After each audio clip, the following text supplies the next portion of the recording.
ನಿಮಗೆ ಏನಾಗುತ್ತೆ ಅಂದರೆ ಒಂದು ಕತೆ ಅಂತ ನಾವು ಹೇಳ್ತಾ ಹೋದಾಗ ಫಸ್ಟ್ ಪಾರ್ಟಲ್ಲಿ ನಿಮ್ಗೆ ತುಂಬ ಕತೆ ವಿಷಯಗಳಿರುತ್ತೆ ಹೇಳ್ಬಿಡ್ತೀವಿ.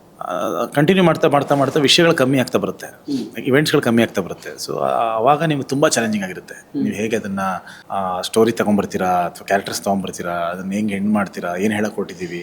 ಯಾಕಂದರೆ ನಿಮಗೆ ಲವ್ ಮಾಕ್ಟೇಲ್ ಒನ್ನಲ್ಲೇ ನಿಮಗೆ ಹೆವಿ ಕತೆ ಅದು. ಲವ್ ಮಾಕ್ಟೇಲ್ ಒನ್ ನಿಮಗೆ ಸ್ಕೂಲಿಂದ ಕಾಲೇಜಿಂದ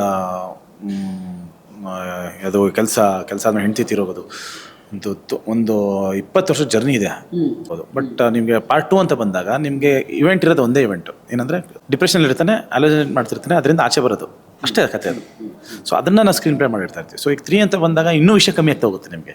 ಸೊ ಎವ್ರಿ ಪಾರ್ಟ್ ನೀವು ಹಂಗೆ ಕಂಟಿನ್ಯೂ ಮಾಡ್ತೀನಿ ಅಂತ ಹೋದಾಗ ನಿಮಗೆ ಒಂದು ಬೇರೆ ಸಿನಿಮಾ ಮಾಡೋದು ಈಸಿ. ಯಾಕಂದ್ರೆ ಸಡನ್ನಾಗಿ ಮತ್ತೆ ಹೊಸ ವರ್ಲ್ಡ್ ಎಷ್ಟು ಬೇಕಾದ್ರೆ ಏನು ಬೇಕಾದ್ರೆ ಹೇಳ್ಬೋದು. ಬಟ್ ಇದರಲ್ಲಿ ಹೇಳಬೇಕು ಅಂದಾಗ ವೆರಿ ಚಾಲೆಂಜಿಂಗ್. ಬಟ್ ಏನಂದರೆ ಒಂದು ಅಡ್ವಾಂಟೇಜ್ ಏನಂದರೆ ಕ್ಯಾರೆಕ್ಟರ್ಸ್ಗಳು ಆಲ್ರೆಡಿ ಜನಕ್ಕೆ ಗೊತ್ತು. ಈ ಕ್ಯಾರೆಕ್ಟರ್ ಯಾರು, ಈ ಕ್ಯಾರೆಕ್ಟರ್ ಹೇಗೆ ಬಿಹೇವ್ ಮಾಡುತ್ತೆ.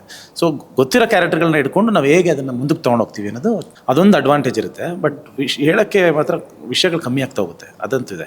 ನನಗೆ ಮೇನ್ ಇರೋದು ಜನಕ್ಕೆ ಸ್ಯಾಟಿಸ್ಫೈ ಆಗಬೇಕು. ಈ ಸಿನಿಮಾ 1 or 2 ಏನು ಸ್ಯಾಟಿಸ್ಫ್ಯಾಕ್ಷನ್ ಕೊಡುತ್ತೋ ಅದಕ್ಕಿಂತ ಜಾಸ್ತಿ ಸ್ಯಾಟಿಸ್ಫ್ಯಾಕ್ಷನ್ ಕೊಡಬೇಕು ಅನ್ನೋದು ನನ್ನ ಟಾರ್ಗೆಟ್. ಸೊ ಅದಕ್ಕೆ ತಕ್ಕಂಗೆ ಹೋಗಿ ಕೆಲಸ ಮಾಡಿದ್ದೀವಿ. ಐ ಥಿಂಕ್ ಈಗ ಯಾರ್ಯಾರು ನೋಡಿದ್ದಾರೆ ಸಿನಿಮಾನ ಬಹುಶಃ ಒಂದು 10-15 ಜನ ನೋಡಿರ್ಬೋದು.